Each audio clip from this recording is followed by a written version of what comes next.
Welcome back students to my YouTube channel. Today I am going to explain the chapter narration change. I will explain the chapter both in English and Bengali. Students, please follow my video minutely. Now, when we are going to explain the chapter narration change, we are going to explain the two main poles of narration change.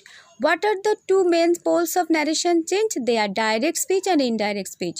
Narration change এর মূল দুটো বক্তব্য বা মূল দুটো বিন্দু হলো direct speech আর indirect speech. এখন ডাইরেক্ট স্পিচ আর ইনডাইরেক্ট স্পিচ কাকে বলবো সেটা বুঝতে গেলে আমাদেরকে আগে জানতে হবে হোয়াট ইজ স্পিচ। স্পিচ কাকে বলে? স্পিচ হচ্ছে উক্তি। বাংলায় যদি আমরা ন্যারেশন চেঞ্জকে উক্তি পরিবর্তন বলি তাহলে স্পিচকে আমরা বলতেই পারি উক্তি। Anything we speak or say is called speech. যা কিছু আমরা কথা বলছি, যা কিছু আমাদের বক্তব্য, সেটাই হলো speech. Now where there is a speech obviously there is a speaker. আমরা যখন একটা কথা বলছি তখন অবশ্যই আমাদের সেই কথাটার, সেই উক্তিটার একজন বক্তা থাকবে। Then the two important factors of narration change are speech and speaker. Narration change এর দুটো মূল বক্তব্য বা দুটো মূল উপাদান হলো স্পিচ এবং স্পিকার। স্পিচ হলো উক্তি, স্পিকার হলো বক্তা। তাহলে এখান থেকে আমরা জানতে পারছি ডাইরেক্ট স্পিচ কাকে বলে। When the words of the speaker is quoted, যখন কোনো বক্তার বক্তব্যকে আমরা কোট করছি অর্থাৎ অবিকল তুলে ধরছি, কোনো বক্তার বক্তব্যকে যখন অবিকল তুলে ধরি তখন সেটা হচ্ছে ডাইরেক্ট স্পিচ বা প্রত্যক্ষ উক্তি। Then what is indirect speech? When we report the substance or meaning of the words of the speaker without quoting the actual words spoken by the speaker, যখন কোনো বক্তার বক্তব্যকে অবিকল তুলে না ধরে সেই বক্তব্যের মূল ভাবটুকুকে প্রকাশ করা হচ্ছে, সেটা বলা হচ্ছে ইনডাইরেক্ট স্পিচ বা পরোক্ষ উক্তি। তোমরা বুঝতে পারলে? তাহলে ডাইরেক্ট স্পিচ হচ্ছে যখন আমরা বক্তার বক্তব্যকে অবিকল তুলে ধরছি কোনো পরিবর্তন না করে, আর ইনডাইরেক্ট স্পিচ হচ্ছে যখন আমরা কোনো বক্তার বক্তব্যকে তার অবিকল রূপটাকে তুলে না ধরে তার মূল বক্তব্যটাকে তুলে ধরছি, সেটা হলো পরোক্ষ উক্তি বা indirect speech. Now we are going to explain these terms through an example.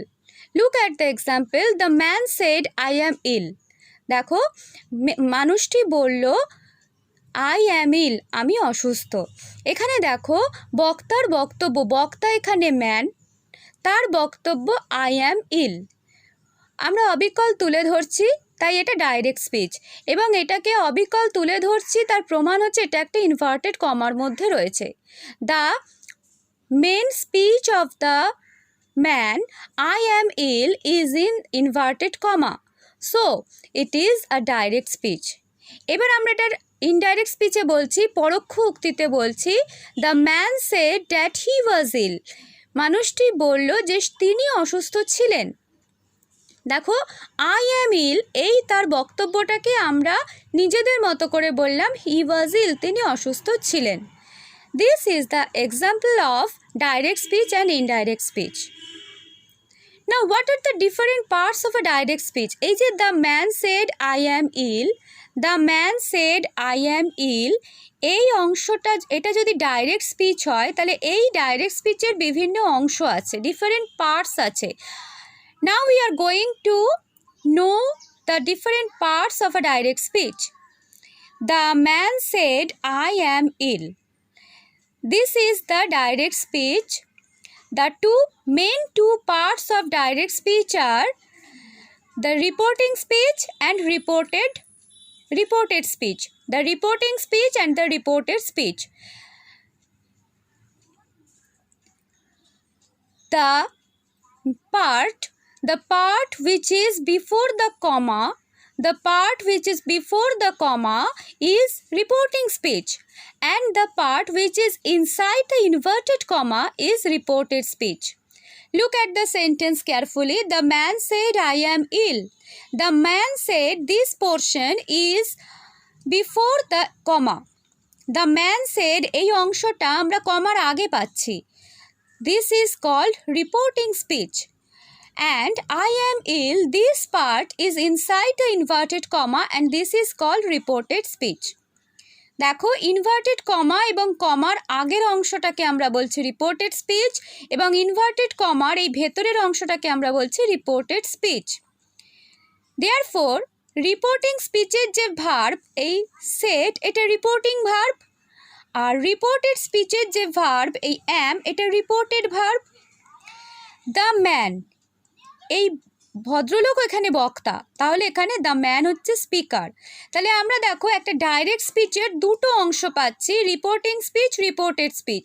আবার রিপোর্টিং স্পিচের দুটো অংশ পাচ্ছি, স্পিকার আর রিপোর্টিং ভার্ব, ঠিক আছে। আর রিপোর্টেড স্পিচের ভার্বকে আমরা বলছি রিপোর্টেড ভার্ব। তাহলে এই অংশগুলো আমাদেরকে মনে রাখতে হবে ন্যারেশন চেঞ্জের রুলসগুলোকে ফলো করার জন্য।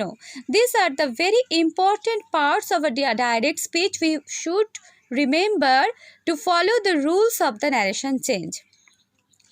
Now, when we have learned what is direct speech and what is indirect speech, we should know what is narration change.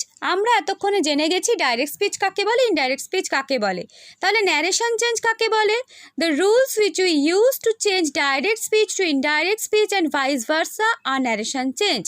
যে যে নিয়মগুলো পালন করে আমরা ডাইরেক্ট স্পিচ থেকে ইনডাইরেক্ট স্পিচ এবং ইনডাইরেক্ট স্পিচ থেকে ডাইরেক্ট স্পিচে পরিবর্তন করতে পারি, সেই নিয়মগুলোকে বলা হয় ন্যারেশন চেঞ্জ। বোঝা গেল students? I hope you have understood. Now আমি প্রথম থেকে আরেকবার বলি। দেখো ন্যারেশন চেঞ্জ জানতে গেলে আমাদেরকে জানতে হবে স্পিচ কাকে বলে। স্পিচ হচ্ছে যা কিছু আমরা বলি সেটাই হলো স্পিচ, আমাদের উক্তি হলো আমাদের স্পিচ। এবং যদি আমাদের উক্তি থাকে তাহলে এই উক্তির একজন বক্তা থাকবে, অর্থাৎ স্পিকার থাকবে। আর ডাইরেক্ট স্পিচ কাকে বলবো? যখন বক্তার এই উক্তিটাকে আমরা অবিকল তুলে ধরবো সেটা ডাইরেক্ট স্পিচ, যখন বক্তার উক্তিকে আমাদের মতো করে বলবো সেটা ইনডাইরেক্ট স্পিচ। ডাইরেক্ট স্পিচের দুটো অংশ, রিপোর্টিং স্পিচ, রিপোর্টেড স্পিচ। যেটা কমা এবং ইনভার্টেড কমার বাইরে থাকে সেটা রিপোর্টিং স্পিচ, যেটা ইনভার্টেড কমার ভেতরে থাকে সেটা রিপোর্টেড স্পিচ। রিপোর্টিং স্পিচের দুটো অংশ, স্পিকার এবং রিপোর্টেড ভার্ব। যিনি বলছেন বক্তা তিনি হলেন স্পিকার, এবং রিপোর্টিং স্পিচের যে ভার্ব সেটা রিপোর্টিং ভার্ব, আর রিপোর্টেড স্পিচের যে ভার্ব সেটা রিপোর্টেড ভার্ব। এবং এই ডাইরেক্ট স্পিচ থেকে ইনডাইরেক্ট স্পিচ আর ইনডাইরেক্ট স্পিচ থেকে ডাইরেক্ট স্পিচে যাওয়ার জন্য যে নিয়মগুলো আমরা ফলো করি সেটা হলো ন্যারেশন চেঞ্জ।